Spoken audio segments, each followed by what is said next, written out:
Hello, and let's talk about whether COVID-19 is airborne. There's been a lot of concern about this issue, that's the airborne spread of the disease over the past few days. When we say airborne, we are talking about the possibility of the disease spreading through smaller particles called aerosols, which can linger in the air for much longer after they're discharged from the nose or mouth of an infected person. The current belief is that the disease largely spreads through bigger particles which sink to the ground faster and are not likely to linger in the air for very long.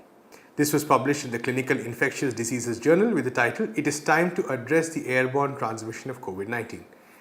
The WHO has until now focused more on the role of the big particles and a lot of the safety measures we have been told to take. For instance, keeping a 2-foot distance, washing our hands with soap after touching surfaces, are based on that model. Now, the WHO has acknowledged that there is evidence emerging of the spread through smaller particles as well. This is also important considering how, say, air conditioning could play a role in the spread of the smaller particles. If the airborne spread of COVID-19 is established as a major factor, we could be seeing the need for an additional set of precautions as well. Newsclick's Prabir Purkayastha spoke to Dr. Satyajit Rath and discussed what these new developments mean. Satyajit, recently, one issue that has come up is that a lot of the COVID-19 infections are airborne, not just to what are called big particles, which are easier to stop and so on, but to what is called aerosol, small droplets which stay in the air, can float for a much longer time, do not drop to the ground very rapidly, and also operates through the what's called the air conditioning and ventilation system, which can therefore affect large buildings, where a lot of this actually are sort of shared through the air conditioning system. So the virus can spread to the air conditioning system if a number of people are in a closed hall, even if the hall is large, which is large gatherings, this seems to have an effect. So do you think the aerosol issue is really something which we should take much more seriously now? Okay, so this is obviously exploded into the media and public discourse over these past 3 days or so, ever since a couple of Australian authors, I think, led a 200 plus researcher letter to Clinical Infectious Disease, suggesting more accurately rather than that the WHO should be much more focused on the aerosol issue than the WHO has been so far. WHO has been more or less denying that aerosol is a major cause of concern and is really focusing on droplets and surface contamination through droplets. So to be fair to the WHO has not actually denied that aerosols are an issue. The WHO has simply said that the evidence with regard to aerosol, as far as the WHO's own technical committee is concerned, is somewhat equivocal at the moment, and therefore they are not taking a position on it in formal recommendation terms. So, but let me get both ourselves and our listeners to step back a little. You see, the fact of the matter is that the virus spreads from one airway to another airway. The way it will spread is that the airway will put out virus in droplets of a whole variety of dimensions. When you say airways, you mean the human being who's in that? Airways of the human beings, well, presumably airways of the bats as well, but that's a couple of years ago, so let's not worry too much about that anymore. But the reality is that you're going to have all manner of spread to be statistically possible. Whether it is through large droplets, small droplets, whether it is through droplets directly inhaled or droplets fallen on some surface and then transferred by my touching the surface and then my touching my nose, these are all just variations on the theme. So the first thing we must remember is that this is not some completely different method of transmission. These are all just variations on the theme. The second point is, none of this has a breakpoint. You know, everybody talks about do gaz duri, the 2 meter distancing. But the 2 meter distancing is not because transmission remains exactly the same whether you are 2 inches away or 2 gauge away. And then when you are 2 inches beyond 2 meters away, transmission falls to zero. That's not the case. Although when we speak about this in public discourse and we say, oh, keep 2-meter distances, we begin to make it sound inadvertently as though that is the case. And I think this is a good time to remind ourselves that as you go further and further away from each other, there is a gradual decay in the likelihood that infection will reach. That's because actually much larger volume will take place. You draw a sort of hemisphere around you, so the volume reduces for you in terms of your ingestion the further away you go. But it's also, that's one point. The other side of that is that when I sneeze, there are very large droplets which don't even travel 6 inches. Then there are smaller ones and smaller ones and smaller ones. There is a whole distribution. Also, so you're always going to have some likelihood. The real question about recommendations of a cutoff kind is, at what point do you recommend the cutoff? And that point needs to exclude a lot of possibility and yet be practicable. That's always going to be a shifting zone. So we need to keep the reality of this continuum in mind, rather than getting head up about, are you 3 inches on my side of the 2 meters or 4 centimeters on your side? Exactly similarly, think about the aerosol problem now in context, because what we now have is, do aerosols matter? Now, if you are in the marketplace in India, where you're buying vegetables from outdoor vendors, and somebody sneezes, there is an aerosol, but the aerosol dissipates in the open air and, in all likelihood, never achieves enough concentration to manage very strong transmission. Does this mean that nobody will get infected? Not at all. Let me interrupt it for a second. So the issue is, one is, of course, that the transmission itself takes place. The second is, what is the concentration which you ingest, so to say, through your airways while you're breathing in. And so therefore, the degree of dilution in open and closed spaces could be very different. Number one. Add to that the basic energy saving pattern in air conditioning, where air is a substantial proportion of the air is recycled. Correct. Which then exposes you over and over again. Now keep something else in mind. It's true that large droplets don't travel very far, but because the droplet is large, there will be many more virus particles in the droplet. It's true that a small aerosol droplet will travel far, but individual aerosol droplets will inevitably have fewer viruses. So there are these trade-off continuums all around in a variety of ways.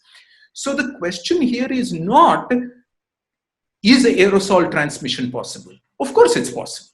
The question here is not, should we worry or not worry about aerosol transmission? Of course, we should consider aerosol transmission just as much as we should consider surface-mediated indirect transmission. The question here is, what are the practical situations and strategies to function as advice with specific reference to aerosols? That's really the issue. And in that context, closed door, crowded, recirculating air conditioning is always going to be an issue. The restaurant example of major outbreak that is commonly used is in fact a classic example, where under an air conditioner outlet, there were 3 tables, and people at all 3 tables got infected. But remember that nobody else in the large room got infected. So it's essentially a matter of people getting exposed to aerosol over and over again. Is this an impossibility? No, not at all. Should we be concerned about this? Absolutely, yes. Should we be aware of the specific situation in which aerosol transmission becomes a high likelihood hazard that we should do something about, that's the point that we should keep. In our next segment, we bring you an interview with Palestinian lawyer and activist Diana Buttu. She explains what's happening with Israel's annexation plan of large parts of the occupied West Bank and the Jordan Valley. The plan was supposed to be implemented on July 1st, but it seems to have been postponed. Diana Buttu talks about the continuing nature of the occupation and oppression and explains the depth of the two-state solution. I think it's important to first keep in mind that there was nothing sacred or special about July the 1st. That was listed as the first date that they could begin annexation. And the way that they were going to begin annexation was through one of two methods. One was to either put forward a law into the Knesset, the parliament, or through a cabinet bill doing the same. And the reason that July 1st was the date that was specified was that this was the date that was spelled out in the agreement between Netanyahu and his once rival, who then became his ally, Benny Gantz, as being the first date that such legislation could be introduced. So we don't know if things are on hold. We don't know what the shape of annexation looks like. What we do know is that it hasn't been called off. There hasn't been a statement by Netanyahu backing off of it. We haven't heard Gantz back down from it either. In fact, all that we've been hearing is that they haven't yet put forward the details of it, in large part because we are now here experiencing a second wave when it comes to the spread of the coronavirus. And this particular government was a government that was enacted only to address the coronavirus, with one exception, and that is annexation. So I don't suspect that things are going to be canceled. In fact, I just suspect that it's going to be somewhat delayed until a little bit of a later time, but certainly no later than when the U.S. elections take place. That's what I predict. Right. So to take maybe a step backwards, something you and many other commentators have pointed out, of course, is that annexation per se is not something new. This is not any new thing. It's been happening for decades. We've seen, for instance, the demolition of houses, the takeover of lands. We've seen a lot of other atrocities. We've also seen steps like the building of the apartheid wall, for instance, which in many ways basically create the structure for that. But even so, in that sense, how do you see this move marking, for instance, a new phase in the occupation that is taking place right now? Over the course of the past 53 years, we've seen two different approaches take place when it comes to the occupation. The first approach, which has been the approach that we've seen over the course of the majority of the years, has been what's called the quiet approach, or what others have termed creeping annexation or de facto annexation. And in that system, what's done is that we've already seen the measures of annexation on the ground, but it's been done quietly. So we've seen the construction of 130 settlements. We've seen that there are now 700,000 Israeli settlers, which, just to put it in perspective, that's 25% of the population of the West Bank. We've seen that checkpoints, there's nearly 700 checkpoints and roadblocks in place in the West Bank. We've seen the construction of the wall. We've seen land confiscation. We've seen home demolitions. We've seen settler violence. These are all measures that have been undertaken now for 53 years. The difference between that and the other approach, which is the loud approach, is that in the past, while it was all done very quietly, along comes Netanyahu, who says, I'm not going to do things quietly any longer, and I'm going to be bold, and I'm going to be in your face about it, and watch. I want to see if the world's going to stop me. And so it's important to keep in mind that in 2018, when Israel passed a law that was called the Jewish Nation State Law, which is a law that privileges Israel's Jewish citizens over its non-Jewish citizens. It's a Jewish supremacy law, in effect.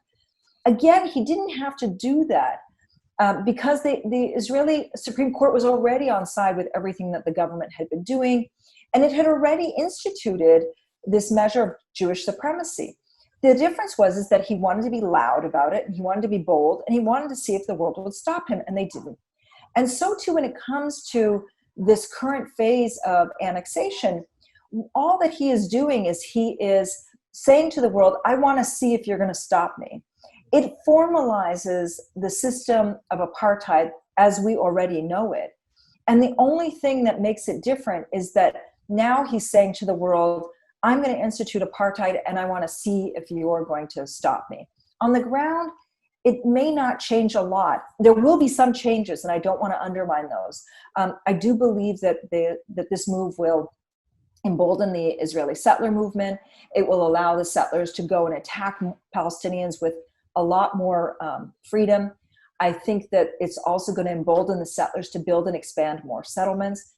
I think that it's also going to embolden the Israeli government to demolish more Palestinian homes.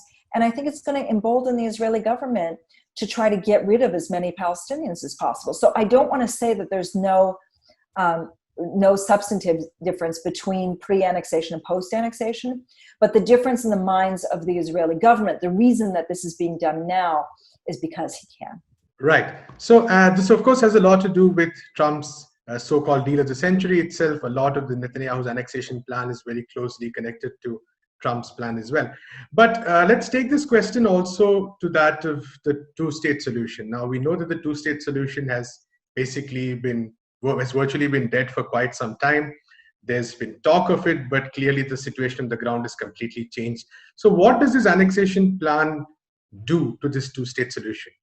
The two-state solution died the minute that the Israelis were unwilling to uproot any settlers. And sadly, that was in 1968. Right.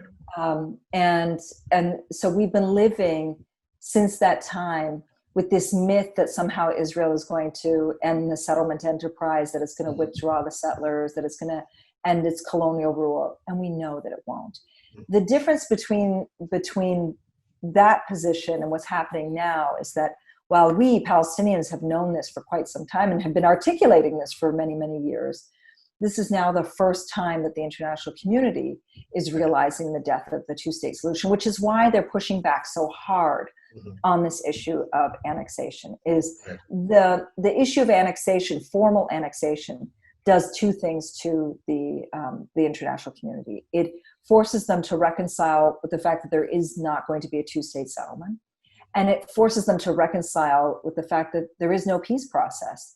And given that this is where the state of affairs is, it requires that they actually put into place measures to stop annexation. But we've known for 53 years that Israel will never withdraw or evacuate its settlements. Right. That's all we have in this episode. Let's Talk. We'll be back tomorrow with major news developments from the country. Until then, keep watching Newsclick.